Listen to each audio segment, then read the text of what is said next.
Hello बच्चों, तो चलिए आज हम लोग शुरुआत करते हैं एनएलएम का नया पार्ट। और आज इस पार्ट में बात करेंगे कि जब किसी सिस्टम को पुली से अटैच किया हो, किसी रस्सी को पुली से अटैच करके किसी ब्लॉक को खींच रहे हैं, तो उसमें एक्सेलरेशन और टेंशन क्या क्या होगा। अब सवाल ये होता है कि भाई पुली क्या होता है। किसी भी चीज़ को जब आप खींचते हैं तो कुछ चीज़ों को आप लगाकर उसके फोर्स को कम कर सकते हैं, यानी कि कंपोनेंट लगाकर कुछ ऐसे सेपरेट करके आप उसको इजी बना सकते हैं। उसी डिवाइस का नाम है पुली। तो पुली से क्या होता है, जब भी आप कोई भी चीज़ खींचते हो तो थोड़ा सा इजी हो जाता है उसको खींचना और उसको डिस्प्लेस कराना। सपोज करें कि अगर आप इस भारी भरकम जो ऑब्जेक्ट है उसको सीधा पकड़ के उठाएंगे तो शायद बहुत मुश्किल है, वो एक आदमी से उठेगा नहीं। तो यहाँ पे पुली लगाकर इस सिस्टम को एक अकेला आदमी खींचकर ऊपर उठा सकता है। अब ये सिर्फ मदद हुआ पुली की वजह से। पुली क्या करता है, कंपोनेंट को डिवाइड कर देता है, मतलब फोर्स को डिवाइड कर देता है। कंपोनेंट नहीं, मतलब फोर्स को कंपोनेंट वे में डिवाइड कर देता है, दो अलग अलग हिस्सों में डिवाइड कर देता है। यानी कि पुली खुद पे एक वेट ले लेता है और एक इधर सेपरेट कर देता है, जिसकी वजह से फोर्स बढ़ जाता है। जब फोर्स बढ़ता है तो आपको एक कंपोनेंट वाला फोर्स ही लगाना पड़ता है, जिसकी वजह से थोड़ा सा ईजी हो जाता है। अगर मैं बात करूं कि आपने कुएं में से पानी निकालते समय देखा होगा, अगर कुएं में पानी डालकर अगर सीधा खींचेंगे तो बहुत डिफिकल्ट होगा उसको खींचना, और अगर वही पुली की मदद से खींचेंगे तो हम जो फोर्स लगाएंगे सेम बकेट पे, सेम हाइट से, या हम सेम रस्सी से, सब कुछ सेम रहेगा। सिर्फ पुली लगा देने से आपको चीज़ें बहुत इजी हो जाती है। तो जैसे देखिए यहाँ पे मैंने बताया है कि अगर आप रस्सी से खींचेंगे तो नॉर्मली ये बहुत ईजिली तरीके से ऊपर उठेगा अगर आप फोर्स इधर से अप्लाई करेंगे। तो बेसिकली पुली क्या होता है, पुली आपके जो भी सिस्टम पे लग रहा है, जो फोर्स लगता है उसको डिवाइड कर देता है, इजी बना देता है, कंपोनेंट में सेपरेट कर देता है, जिसकी वजह से आप किसी भी चीज को खींच पाना या उठाना बहुत इजी बना जाता है। ठीक है, तो पुली से रिलेटेड कुछ कुछ क्वेश्चन है और समझते भी हैं। देखिए बेसिकली अगर आप मान लो कि ये एक सिस्टम दे रखा है, यहां पर देखना ध्यान से, यहां पे एक बॉक्स है जिसका मास m1 है और यहां पे एक दूसरा बॉक्स है जिसका मास है m2, और एक रस्सी से जुड़ा हुआ और बीच में है पुली। ये क्या है बेटा, ये है पुली और इधर रस्सी से जुड़ा हुआ है। तो अब यहां पे अगर मैं बात करूं कि जैसे इस बॉडी को मैं छोड़ूंगा, अभी ये रेस्ट कंडीशन पे, जैसे ही मैं इसे छोड़ूंगा मतलब रिलीज करूंगा, तो ये certain speed, certain and acceleration से इधर भागेगा और इसका एक्सेलरेशन इधर होगा। ठीक है, मैंने आपको बताया था कि अगर रस्सी एक ही रस्सी से जुड़ा हुआ है तो उसका एक्सेलरेशन सेम रहेगा, यानी कि इसका एक्सेलरेशन ए रहेगा और इसका भी एक्सेलरेशन ए रहेगा, दोनों का एक्सेलरेशन अलग नहीं रहेगा। क्यों? क्योंकि रस्सी एक है। अगर रस्सी अलग रहेगा तो फिर एक्सेलरेशन भी अलग रहेगा। फिलहाल अगर मैं यहाँ पे बात करूँ तो यहाँ का मास है m1 और यहाँ का मास है m2। ए इस एक्सेलरेशन से इधर चल रहा है और ए एक्सेलरेशन से इधर चल रहा है। अब सुनना, यहाँ पे रस्सी में टेंशन कितना होगा और रस्सी में एक्सेलरेशन कितना होगा, ये दो चीजें आपसे पूछी जाती हैं। तो चलिए इसमें पता करते हैं। सबसे पहले हम इस बॉडी का फ्री बॉडी डायग्राम बनाएंगे और देखेंगे कि इस पे कितना फोर्स लग रहा है। तो हमने फ्री बॉडी डायग्राम यहाँ पर देखना ध्यान से, इसका फ्री बॉडी डायग्राम यहाँ पे बनाया हुआ है। इस फ्री बॉडी डायग्राम में अगर देखोगे तो यहाँ पे एक फोर्स लग रहा है, वो है m1g, ग्रेविटी लगा रही है, और टेंशन T लग रहा है जो कि अवे फ्रॉम द बॉडी है। मैं एक बार थोड़ा सा इधर भी बना देता हूं। अगर इस बॉडी को सेपरेट करोगे तो यहाँ पे मास है m1 जो कि इधर लगा रहा होगा m1g और ऊपर में लगेगा T। अब सुनना ध्यान से, टेंशन का डायरेक्शन इस बॉडी के लिए अवे फ्रॉम द बॉडी होगा। मैंने आपको पहले भी बताया होगा कि the direction of tension is always away from the body. जिसका भी फ्री बॉडी डायग्राम आप बना रहे हो उससे हमेशा अवे फ्रॉम होगा, तो टेंशन का डायरेक्शन ऊपर हो गया। अब हम बात करेंगे इस बॉडी का फ्री बॉडी डायग्राम के लिए। इस बॉडी का फ्री बॉडी डायग्राम अगर मैं बनाऊं, यहां पर देख रहा है, देखना आप, तो इधर लगेगा टेंशन का डायरेक्शन, ये रहा टेंशन का डायरेक्शन यहाँ पे, जो कि यहाँ पे आप देख सकते हो, और इस साइड में कोई फोर्स नहीं है और ऊपर और नीचे वर्टिकल फोर्स है, चूंकि वर्टिकल फोर्स बैलेंस है क्योंकि मोशन हो नहीं रहा है, इसलिए वर्टिकल फोर्स का अननेसेसरी हम इक्वेशन नहीं लिखेंगे। अगर आपको लिखना भी है तो नॉर्मल और mg काउंटर बैलेंस है, तो n इजिकल टू mg आप लिख सकते हैं, लेकिन जरूरत नहीं है। ठीक है, जिसके डायरेक्शन में मोशन हो रहा है उसी डायरेक्शन के अलॉन्ग आपको इक्वेशन लिखना होता है। ठीक बात है। अच्छा, इधर ये नीचे जा रहा है तो जरा इसका इक्वेशन भी आप लिख दीजिए। यहाँ पे दो फोर्स हो रहा है, m1g और t। बड़ा कौन है? m1g। कैसे पता चला? क्योंकि उसी के डायरेक्शन के अलॉन्ग चल रहा है। तो ये रहा इसका एक्सेलेरेशन, और इसकी अगर मैं बात करूं तो यहाँ पे लिखूंगा m1g minus T is equal to m1 into A. यार ये इक्वेशन में कोई दिक्कत है क्या? मैंने कौन सा इक्वेशन लगाया? Net force is equal to mass into acceleration. क्या लगाया बेटा, एक बार वापस देखना, net force is equal to mass into acceleration. मैंने क्या किया, इस बॉडी का फ्री बॉडी डायग्राम बनाया, इधर लिखा m1g, ऊपर लिखा t, नीचे जा रहा है विथ m1g फोर्स के साथ, तो net force is equal to, net force क्या होगा, m1g minus t is equal to mass into acceleration. कोई डाउट बेटा? नहीं। अब इस वाले की बात करते हैं। यहाँ पे है m2 फोर्स, m2 मास। यहाँ पे अगर इस डायरेक्शन में चल रहा है विथ एन एक्सेलरेशन a, तो यहाँ लिखूंगा मैं t is equal to m2 into A. एक ही इक्वेशन आएगा जो कि है सॉरी एक ही फोर्स लग रहा है उस पर t और m2 इंटू ए। नेट फोर्स में सिर्फ t लग रहा है उस m2 पे और मास इनटू एक्सेलरेशन लिख दिया। अब दोनों इक्वेशन को सॉल्व करेंगे जो आएगा इसका आंसर आएगा। मुझे क्या क्या निकालना था? एक्सेलरेशन और टेंशन। यार बहुत सिंपल है, मैं आपको बता रहा हूँ कि आपको सबसे इजी है एनएलएम को सीखना, उसके प्रॉब्लम को सॉल्व करना। ठीक है, तो यहाँ पर एक बार वापस से देखना, हमने एक पुली लिया था, सिस्टम लिया था, इस तरह से हमने इसको पहले रोक के रखा। जैसे हम इसको जाने देते हैं, इसमें एक एक्सेलरेशन क्रिएट होगा, जिस एक्सेलरेशन को आपको वैल्यू निकालनी थी, और एक्सेलरेशन से जब चलेगा तो इस रस्सी में एक टेंशन क्रिएट होगा, आपको टेंशन भी निकालना था। तो मैंने आपको उपाय क्या बताया है करने के लिए कि सबसे पहले फ्री बॉडी डायग्राम बनाएंगे। तो इस बॉडी का फ्री बॉडी डायग्राम यहाँ पे बनाया मैंने। यहाँ पे एक फोर्स लग रहा है m1g और ऊपर में लग रहा है टेंशन t। अगर ये नीचे जा रहा है विथ एन एक्सेलरेशन, तो यहाँ पे दो फोर्स लग रहा है m1 बॉडी पे। कितने फोर्स लग रहा है? दो फोर्स लग रहा है। कौन कौन सा? m1g और t। बड़ा कौन होगा? m1g। कैसे पता चला? क्योंकि बॉडी नीचे जा रहा है।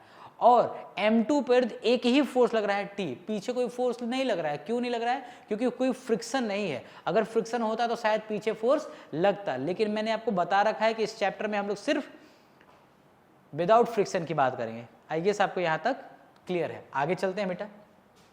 अच्छा, इन दोनों इक्वेशन को जब सॉल्व करेंगे तो एक्सेलरेशन की वैल्यू ये आएगी और टेंशन की वैल्यू ये आएगी। अगर मैं यहाँ पे लिख दूँ, ठीक है, m2, ठीक है ना, m2 है और ये, तो सॉल्व करेंगे तो ये इक्वेशन रिजल्ट आएगा। कोई दिक्कत, कोई परेशानी, सिंपल है, बहुत ज़्यादा सिंपल है। आइए इसके बेस पे क्वेश्चंस देख लेते हैं। इसी के बेस पे न्यूमेरिकल वैल्यू के साथ क्वेश्चन देख लेते हैं। तो चलिए इसको करते हैं, और यहाँ पे हम लोग बात करेंगे इस क्वेश्चन को लेकर। बहुत ही सिंपल क्वेश्चन है, मैंने पहले ही बता रखा है। सबसे पहले क्या करेंगे, इस बॉडी का फ्री बॉडी डायग्राम बनाएंगे। किसका? इसका आप फ्री बॉडी डायग्राम बनाएंगे और इसका आप फ्री बॉडी डायग्राम बनाएंगे। तो दोनों बॉडी को बना लेते हैं। सबसे पहले मैंने यहाँ पे लिखा 2 kg बॉडी का। यहाँ देखना बेटा, 2 kg बॉडी का, ऊपर लग रहा है टेंशन, नीचे लग रहा है 2g। ठीक बात है, बहुत सिंपल।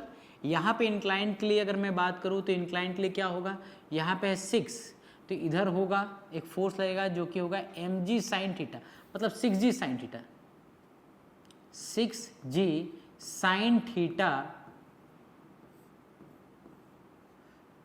थीटा यहाँ पे 30 डिग्री है, और ऊपर में जो फोर्स लगेगा वो है t। दोबारा देखना बेटा, यहां वाला फ्री बॉडी डायग्राम बनाए, t ऊपर लगा और 2g यहाँ पे होगा। रस्सी सेम है इसलिए टेंशन सेम होगा, तो यहाँ पे भी t लिखा और यहाँ पे 6g साइन थीटा। थीटा की वैल्यू यहाँ पे 30 डिग्री है, जो कि हम लोग इक्वेशन में लिखते समय लिख लेंगे। आगे इसको सॉल्व करेंगे तो आप मुझे बताइए क्या इक्वेशन लिखेंगे। पहली बात तो ये देखते हैं कि बॉडी किधर जा रहा है। बॉडी किधर जा रहा है पहले ये चेक कर लेते हैं। बॉडी जा रहा है किधर भी ले लो, एक्सेलरेशन इधर ले लो। अच्छा, इससे कोई फर्क पड़ता है क्या कि अगर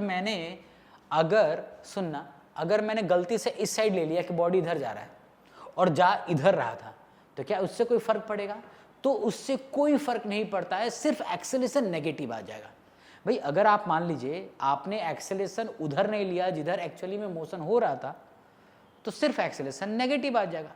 तो मैग्नीट्यूड में कोई फर्क पड़ेगा नहीं। तो चलिए, जब कोई फर्क पड़ता नहीं है तो रैंडम वे में सोच के आप ले लो, इस डायरेक्शन में इधर एक्सेलेरेशन हो गया और ये वाला ऊपर जाएगा।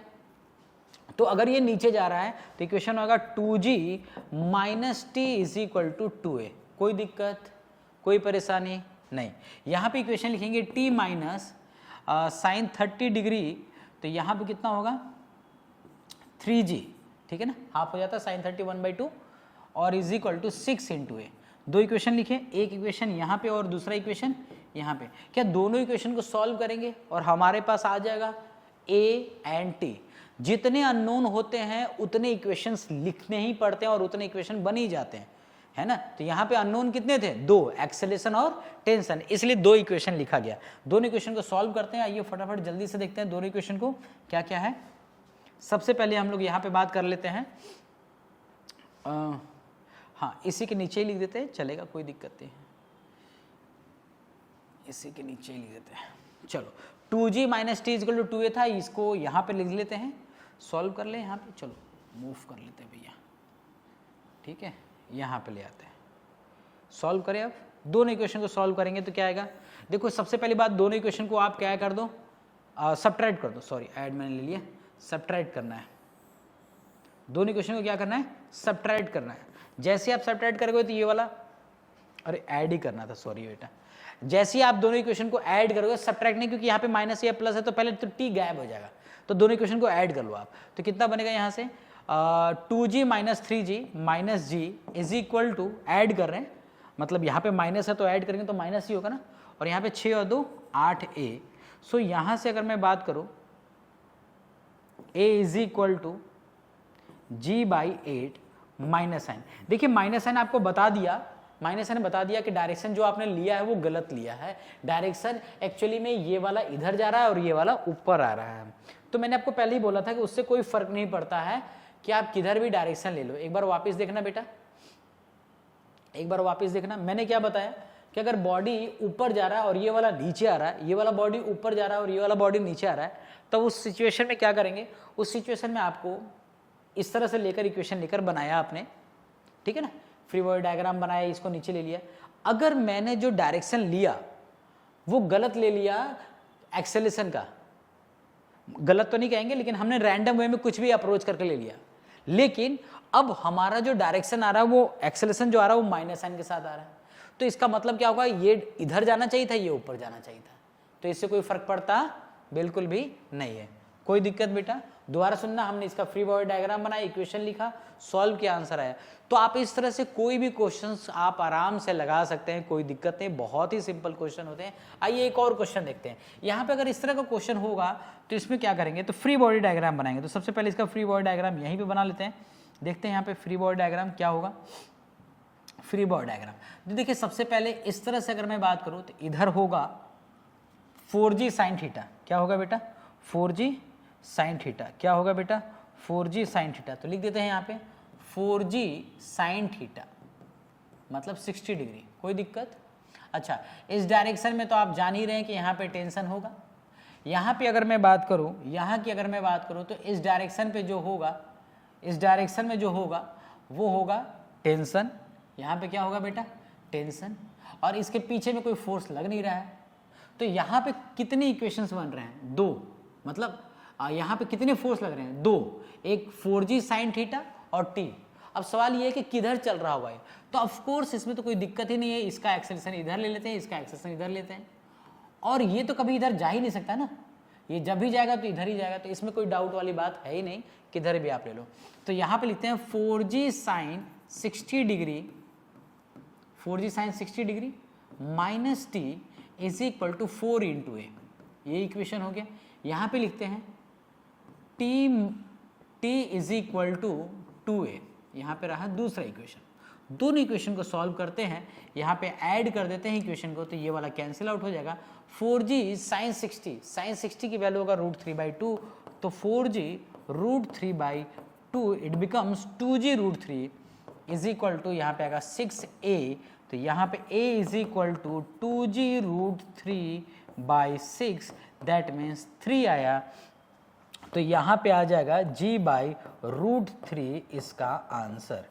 कैसे किया हमने, 3 को भी √3 में किया और यहाँ से डिवाइड कर दिया तो g/√3 इसका एक्सेलरेशन आ गया। कोई दिक्कत बेटा, कोई परेशानी, बहुत ही ज़्यादा सिंपल है, कुछ नहीं करना होता है। इसका फ्री बॉडी डायग्राम में इक्वेशन बनाइए, कोई भी रैंडम डायरेक्शन में आप मान लीजिए कि उधर जा रहा है तो बाय डिफ़ॉल्ट आपका एक्सेलरेशन अगर नेगेटिव आ जाता है, जैसे यहाँ पे आया भी था, यहाँ पे हमारा आया भी था, तो इसका मतलब आपने जो डायरेक्शन सेट किया था वो अपोजिट डायरेक्शन में होगा, उस डायरेक्शन में नहीं होगा जिस तरह से आपने लिया, मतलब वो इस डायरेक्शन में होना चाहिए। लेकिन अगर आप रैंडम ले भी लेते हैं तो उससे कोई दिल लेना देना नहीं होता है। हाँ, अगर आपका आंसर जो है वो पॉजिटिव में ही आएगा, मतलब अगर यहाँ पे नेगेटिव में है तो आपका सिर्फ डायरेक्शन उल्टा हो रहा है, बाकी उससे वैल्यू जो है एक्सेलरेशन के जो वैल्यू है यानी g/8 है ये वही का वही रहेगा। इस वाले क्वेश्चन में अगर मैं बात करूँ तो यहाँ पे क्या होगा, 4g sin 60 डिग्री यानी इस डायरेक्शन में चल रहा था और यहाँ पे t था और 4 × a था। यहाँ पे इक्वेशन बनाएंगे ना, इस इक्वेशन में क्या बनाएंगे, इसमें कितने फोर्स लग रहा है, 4g sin थीटा एक फोर्स और t यहाँ पे। आपको मैंने पहले भी बताया कि अलोंग द प्लेन हमेशा g sin थीटा होता है, अलोंग द प्लेन हमेशा g sin थीटा होता है। प्लेन मतलब समझ गए ना, इंक्लाइंड प्लेन की बात कर रहा हूँ, हमेशा g sin थीटा होता है और परपेंडिकुलर द प्लेन हमेशा cos थीटा होता है। बस इस बात का ध्यान रखिए। 4g sin 60 डिग्री हुआ, ग्रेविटी का वो कंपोनेंट जो अलोंग द प्लेन है वो है g sin 60 डिग्री और यहाँ पे t रहा है, इसके अलोंग में अगर हम सेट करेंगे तो इस तरह से इसका आंसर आएगा। कोई दिक्कत तो नहीं है बेटा, बहुत सिंपल समझ में आ रहा है आपको।